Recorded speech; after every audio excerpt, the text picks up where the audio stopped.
So I'm at risk of looking really silly with this video if the Jazz come back and win this series against the Rockets, but given that the Rockets beat them up pretty badly in the first two games and they made them look bad last year, I feel like it's going to happen again. So I do feel comfortable with talking about how the Jazz can improve from where they're at, because I think right now they're in this spot where they're kind of the bridge between the really great teams of the NBA and the pretty good ones, right? Where I think they could beat probably, 26, 25 teams in the league in a series, but it's those last couple that you need to be able to beat in order to win the title. Of course, talking Houston and the Warriors and the Bucks, and maybe you could throw the Raptors in there, I guess. And I don't think the Jazz can beat those teams. I don't think they have enough firepower. I also don't think they have enough defensive versatility.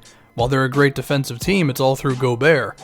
And if James Harden is just going to beat Rubio and Royce O'Neal and Ingles and Korver and Crowder and all these guys off the dribble and then get it to open shooters, or he's going to have a runway to where he can just lob it up to Clint Capella because Gobert has to commit to Harden a little bit, then it doesn't matter how good of a defensive team you are at that point.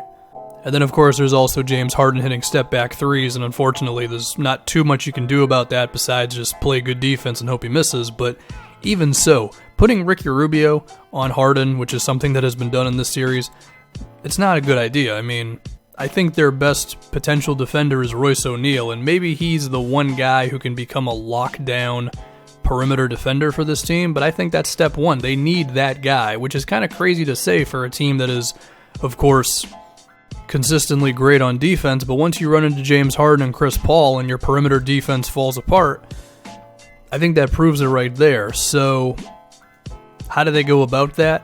Well, unfortunately, I think they also need to care about the guys that they're signing and all that offensively as well, because this team is not loaded with shooting and all that. So it's difficult to get tall dudes who can play defense and shoot threes and not pay them over $20 million a year, you know? I mean, like, Chris Middleton would be great for this team. I don't think they're going to get Chris Middleton. Now, could you get somebody like Danny Green? Potentially. I don't think Danny Green is going to change everything, but I guess it's a step in the right direction.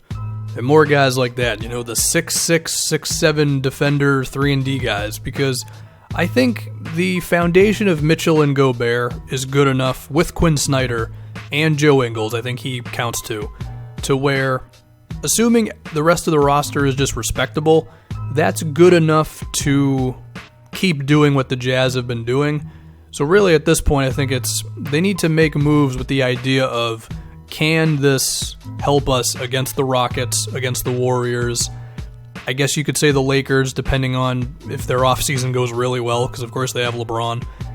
And you need big defenders to do that. The other thing is, when we go to the offense for Utah, you kind of need firepower to trade baskets with these great teams, right? Because you could have an all-time great defense of positional or multi-positional wing defenders to go at Harden and all that, and he's still going to light you up sometimes. So you need to be able to trade baskets, and I think Mitchell has not hit his ceiling yet.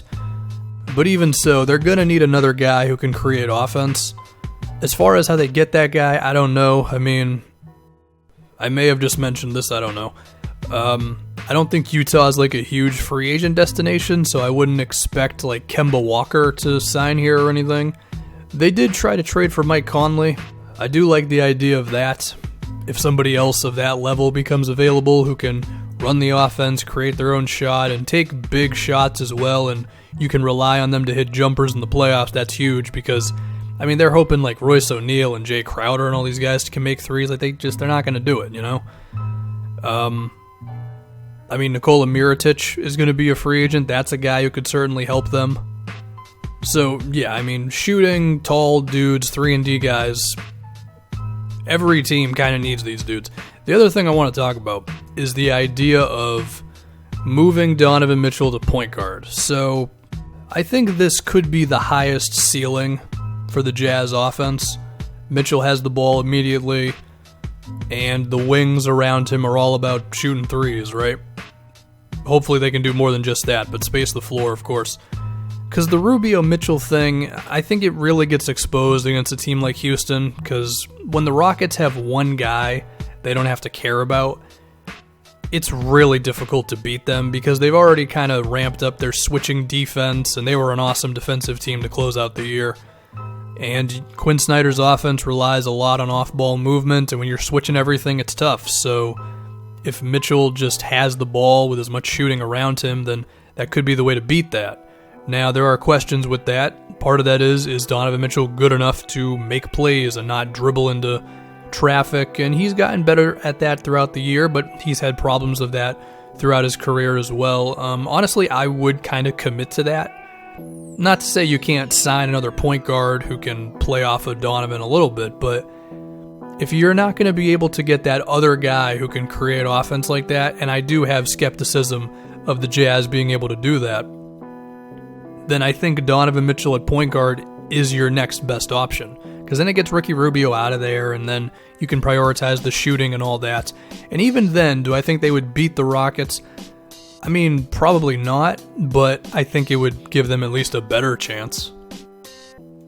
Now, I guess we can talk about Rudy, because this is a thing happening on Twitter, which is, it's another playoff series, and Gobert is getting played off the floor again. I mean, while I agree that Gobert has to improve, it's like I'm seeing people on Twitter that are like, oh, Gobert's overrated. It's like, well, James Harden hit like 4 step-back threes in Ricky Rubio's face. I don't think Gobert can do anything about that.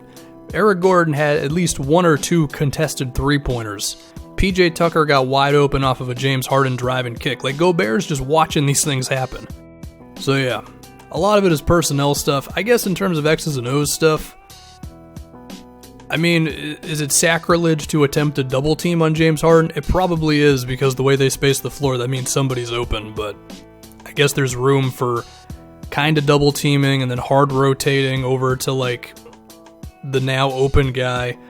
And even then, the guy's still going to get a shot, but if it's like Austin Rivers and PJ Tucker and Gerald Green, then I guess you're a little comfortable with it, but that sounds okay in theory. In execution, it's probably impossible with how good James Harden is, so yeah, the Jazz need changes, but again, to be positive, I think between Gobert, Mitchell, Ingles, and Quinn Snyder, they're good enough to where they're going to keep on making the playoffs and doing all that stuff. So, yeah, Mitchell at point guard, bigger defenders, more shooting, and maybe they could make a trade for somebody.